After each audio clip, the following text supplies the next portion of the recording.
Sekarang banyak orang yang selalu mengatasnamakan jargonnya kembali pada Al-Quran dan Sunnah. Gak usah pakai ulama-ulamaan, gak usah pakai kiai-kiaian, gak usah pakai kitab-kitaban, langsung Quran dan hadits saja. Begitu katanya, Quran dan Sunnah saja. Dibaca bisa baca, terjemahannya betul terjemahan, tapi pemahamannya belum tentu betul. Al-Quran dan Sunnahnya tidak salah, tapi kita salah memahami. Kan ini ada kitabnya, pasti lihat terjemahan. Ini terjemahannya betul terjemahannya, tapi istinbat hukumnya salah. Oh, pemaning iki istinbat hukum. Naon istinbat hukum teh?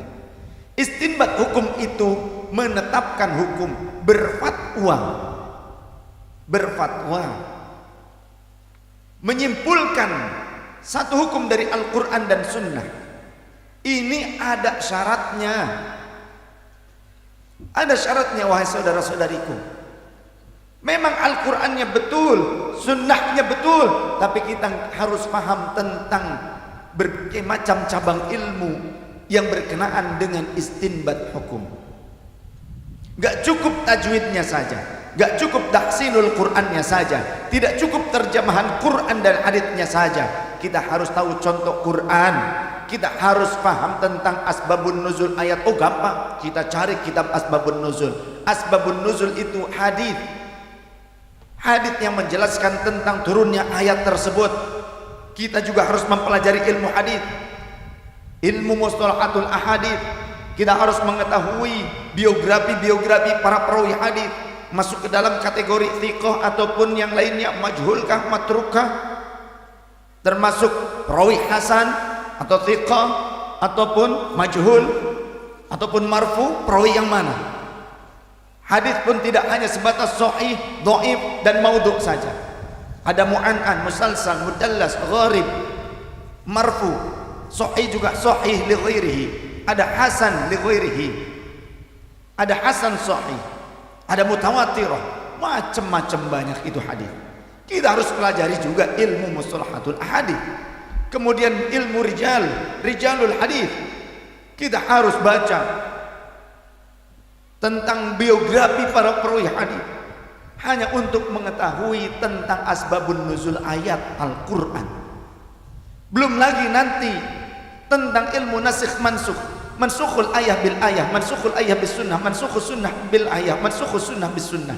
Ini masuk ke dalam kategori usul fikih, karena ada ayat yang turun tetap masih ada di dalam Al-Quran, tapi ayat ini memuat hukum yang awal yang sudah dinasakh, hukumnya sudah tidak berlaku. Contoh, wa allaisa lil insani illa ma sa'a. Ada orang yang hanya menggunakan satu ayat ini, dan manusia tidak mendapatkan apapun kecuali apa yang ia upayakan.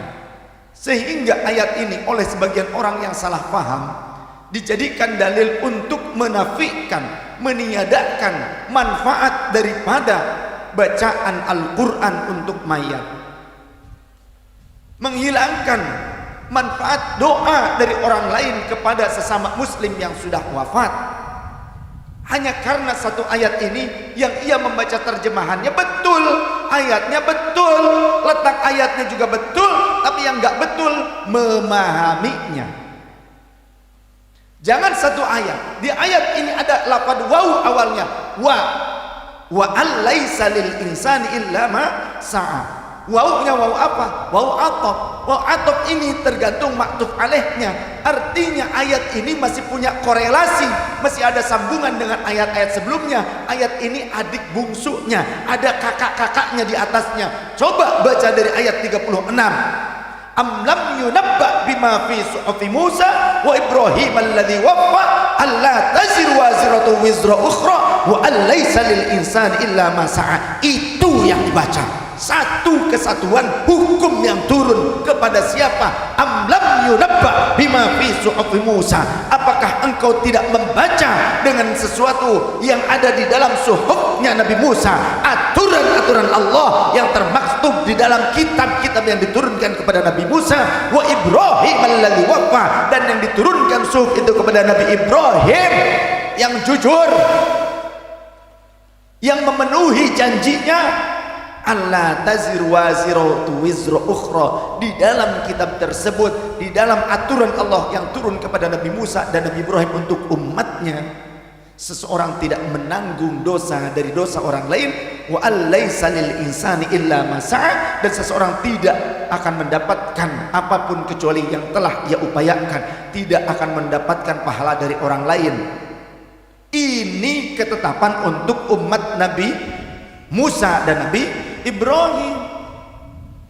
Sedangkan untuk umat Nabi Muhammad ada. Jadi jangan sampai salah paham. Ayatnya kan masih ada di dalam Al-Quran, betul.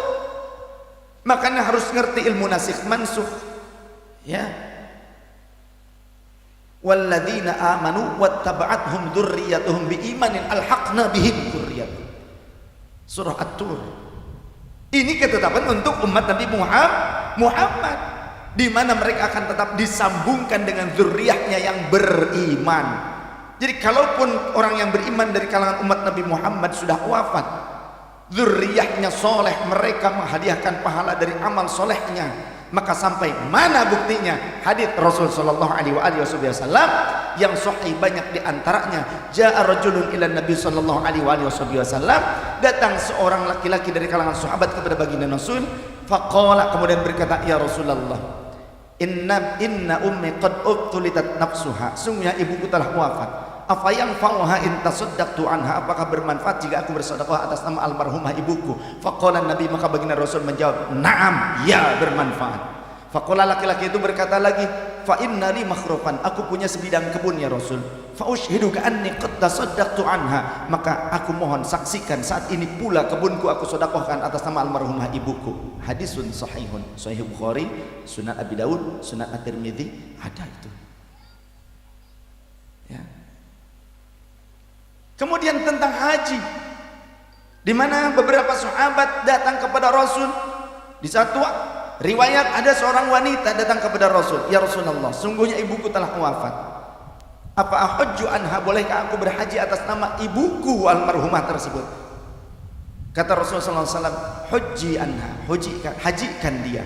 Di dalam riwayat yang lain Rasulullah nanya dulu, apakah kamu sudah berhaji? Belum ya Rasul. Haji dulu engkau, kemudian hajikan ibumu. Maka di dalam fikih yang boleh melaksanakan badal haji itu orang yang harus sudah pernah melaksanakan ibadah haji, walaupun bukan anaknya. Ketika anaknya punya uang tapi belum hajian, nunggu masanya, tapi ingin menghajikan orang tuanya, cari orang yang sudah hajian, kasih tuh biayanya semuanya total, sejajan-jajannya sama korek kupingnya, karena penting. Kenapa penting? Takutnya kecocokan pasir di sana. Ya. Orang tersebut niat membadali haji untuk almarhum ibunya kita, boleh, tidak masalah. Seperti itu. Sampai enggak pahalanya? Sampai kalau Rasul menyatakan hajikan ibu yang sudah wafat, boleh. Jadi kenapa tidak boleh? Kenapa menyatakan tidak sampai? Hanya karena ayat yang kita salah paham, bukan salah ayatnya, tapi kita yang salah memahaminya. Jadi ternyata banyak yang salah paham seperti itu.